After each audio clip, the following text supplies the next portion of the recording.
What is up, everybody? On this how-to video, I'm going to show you how to replace a rear shock absorber in a 2004 to 2010 Mazda 3. It's very simple to do. There's pretty much only 3 bolts. Very easy, very simple, do it yourself. If you want to know how to do it, stick around. I'll be right back.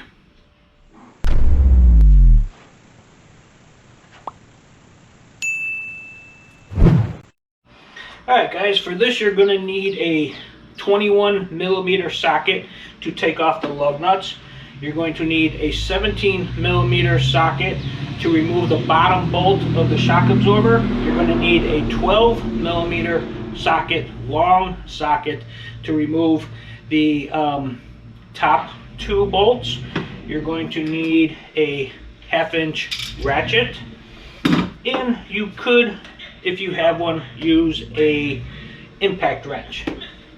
Now, you're also going to need some penetrating oil for this, and a crescent wrench and a 13mm wrench. So, with that being said, first thing we're going to do, I'm going to jack the car up and I'm going to take off the rear tire.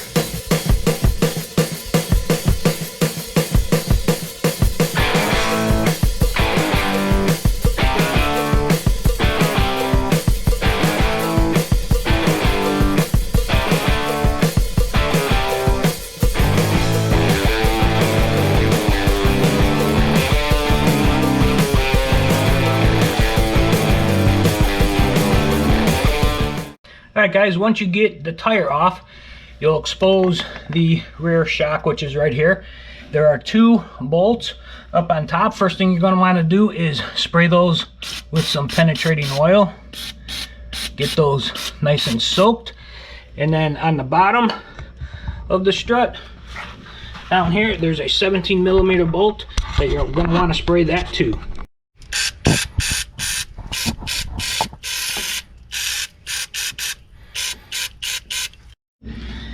Alright, next you're going to want on these 2 bolts up here, which are the 12mm. Get your socket on there. You're just going to want to loosen them up, just like that.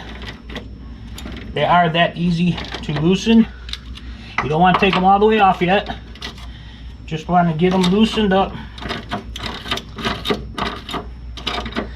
just so that you're sure that they're going to come off easy enough. Alright guys, then this bottom nut here, which is the 17mm, you're going to want to loosen that and take it all the way out, and you can do that with an impact gun. It's the easiest way to do it.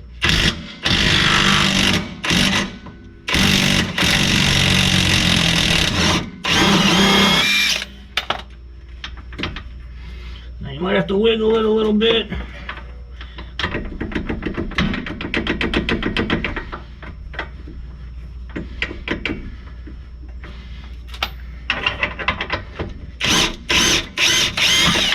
There you go. Alright, now that you got the bottom one out, you can remove these top 2 nuts. I'm going to do it with my impact. Just wind them back all the way out.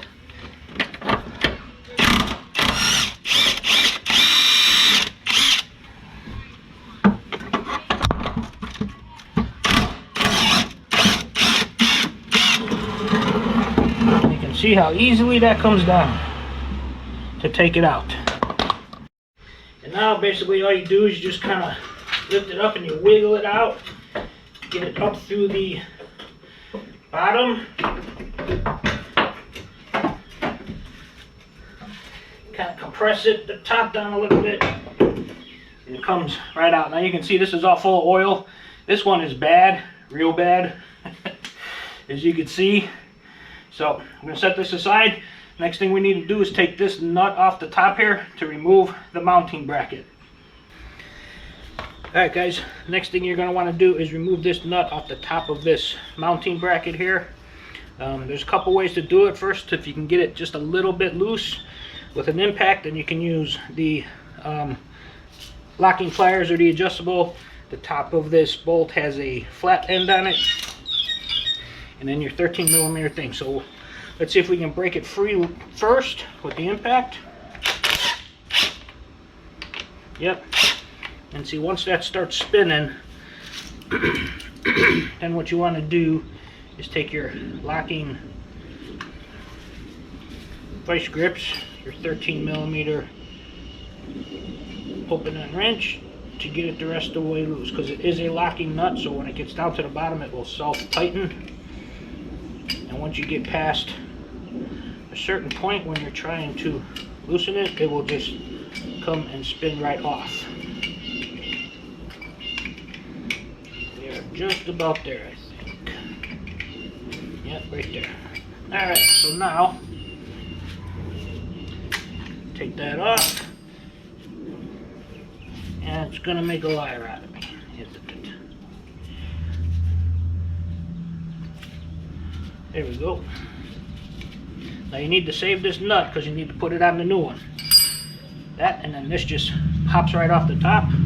This is the old shock right here. Let me get the new one and I'll show you how we mount this back on. Okay guys, here's the new one. They come compressed when they ship them to you. So what you want to do is you need to take this off, and you can see that it will expand out.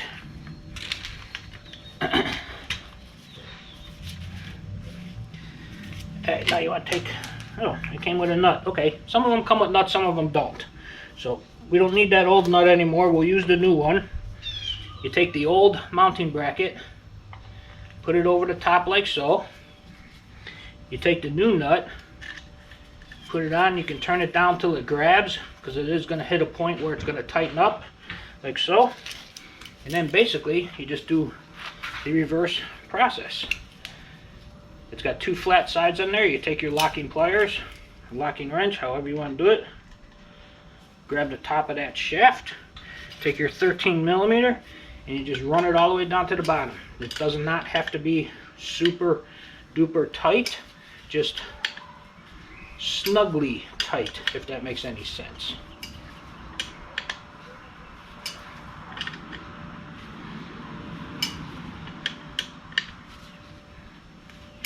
And you'll know when it gets tight. You'll know when it gets down to the bottom, which is right there, because it doesn't go any further. And there you go. You got that snug, you got that tight. You pop this off, and now we're ready to put this one in. Hang tight, guys. Alright guys, just want to show you the difference. This is the old one. As you can tell, there is nothing left in it. All the oil is out. It is completely fully down. That's why I was getting that knocking sound coming from the back side of the car. This is a new one with the shock decompressed. Big difference. Big difference right there, guys. Alright guys, next thing we're going to do with the new one is we're going to go and feed the bottom through that opening right there. And then the top we will put on the studs. So the way we're going to do that is, let me set you down here a second.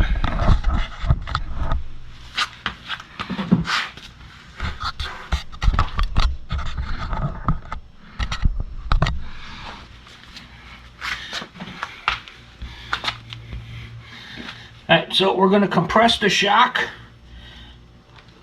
Just like so. It'll go in. It's a little stiff, but it'll go in. And then you're going to feed this in here. Get it through. Get it through that bracket, which it is. And then on top, you're going to want to line it up with the bolts up on top. Both sides.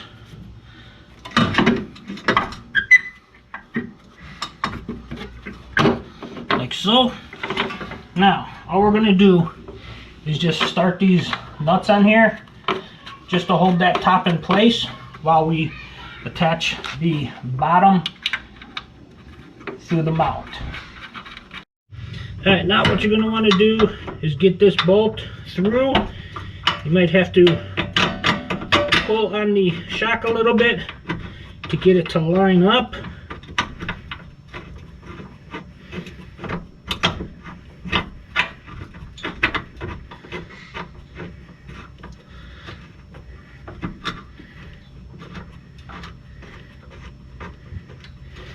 There we go, it's going in.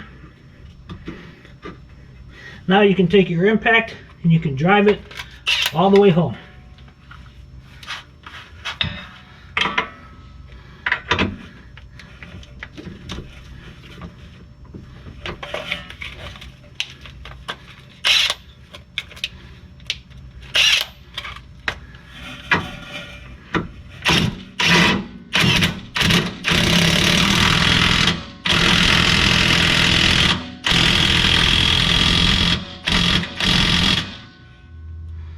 There you go, guys. Bottom bolt is on. Let's go back up top. Alright guys, we're back up top here. Now, what you want to do, these two nuts, you want to drive them up, but you do not want to tighten them with an impact because you will shear them. So what I'm going to do, I'm just going to go up slow, a little bit on each side.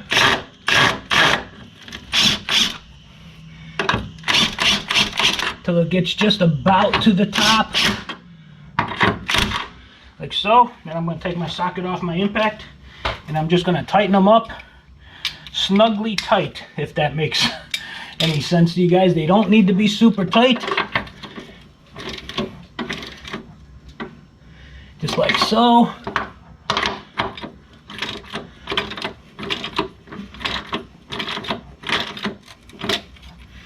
Oops. Hold on.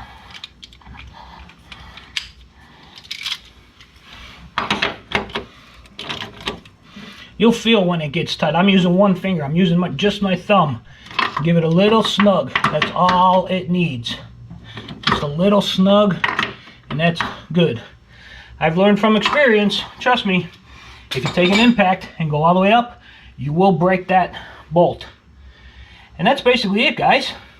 Hang tight. I'll be right back with you. Alright guys, and that is how you replace a rear shock absorber on a 2004 to 2010 Mazda 3. Like I said, it is very simple, very easy.